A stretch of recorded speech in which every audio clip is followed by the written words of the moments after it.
नमस्ते दोस्तों, स्वागत है आप सबका हमारे चैनल गपशप में।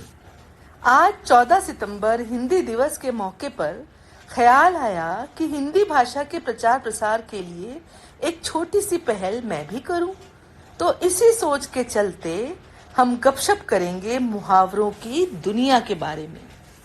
इस चैनल में मैं आपके समक्ष एक कहानी प्रस्तुत करूंगी और मजेदार बात यह है कि वो कहानी किसी न किसी मुहावरे पर आधारित होगी और आपको ये कहानी सुनने के बाद हमें बताना है कि ये कहानी किस मुहावरे पर आधारित है।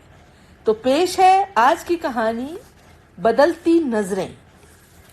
राहुल सुबह सुबह भाभी जी की तेज आवाज कानों में पड़ते ही राहुल हड़बड़ाकर उठ बैठा। राहुल, जरा जल्दी से अंडे ले आओ, तुम्हारे भैया के लिए नाश्ता बनाना है, उनका ऑफिस के लिए निकलने का समय हो रहा है।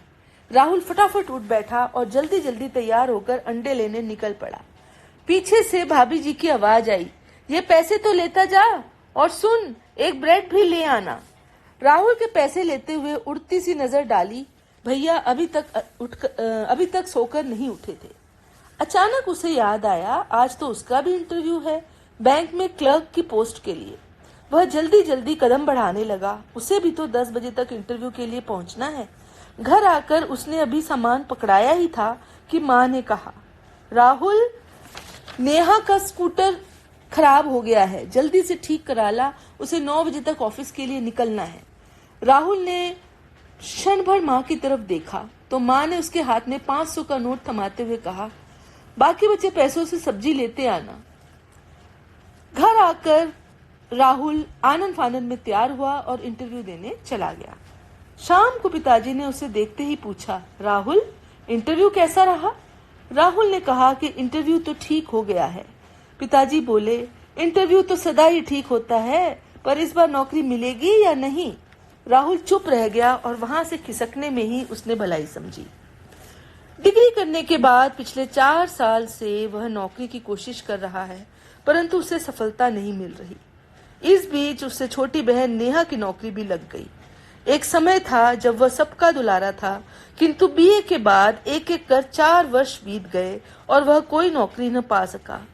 इस बीच घर का हर छोटा बड़ा काम उसे ही सौंपा जाने लगा, क्योंकि हर किसी को लगता कि वह तो फ्री है। उसे प्रतियोगी परीक्षा की तैयारी करनी हो या इंटरव्यू की, अब तो वह ये भी किसी से नहीं कह पाता था। उसे पढ़ते हुए देखकर भी माँ, पिताजी, भैया, भाभी, नेहा, कोई भी उसे जब तब किसी न किसी काम में उलझा देता था, मानो उसका अपना कोई अस्तित्व ही ना हो। उसे याद आया कि जब शुरू शुरू में वह कहीं आवेदन करता था तो पिताजी कैसे घर भर को ताकीद कर देते थे कि उसे डिस्टर्ब न किया जाए और उसकी तैयारी में कोई व्यवधान न आए। किंतु अब तो पिताजी और भैया से अपनी जरूरतों के लिए रुपए मांगने में भी उसे शर्म आने लगती है, परंतु वह क्या करे। उसे आज आवेदन शुल्क के लिए 800 रुपए चाहिए। किसी तरह हिम्मत जुटाकर उसने पिताजी से रुपए मांगे तो उन्होंने कहा, भैया से ले लो, मेरे पास तो वैसे भी अब कुछ नहीं बचता। राहुल ने डरते डरते भैया से पैसे मांगे तो भैया ने पैसे पकड़ाते हुए कहा, राहुल, मेरी भी परिस्थिति समझो, अपनी जिम्मेदारियों के बीच तुम्हारे लिए कहां से पैसे निकालूं। राहुल को लगने लगा था कि अब इस घर में किसी की आंखों में उसके लिए इज्जत, प्यार, दुलार कुछ भी नहीं है। कभी वह सबकी आंखों का तारा था, पर अब सबकी आंखों तो आप ही बताइए कि राहुल की इस स्थिति के बारे में आप क्या कहेंगे। तो बूझिए,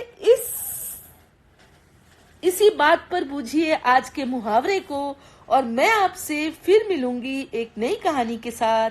तब तक के लिए विदा।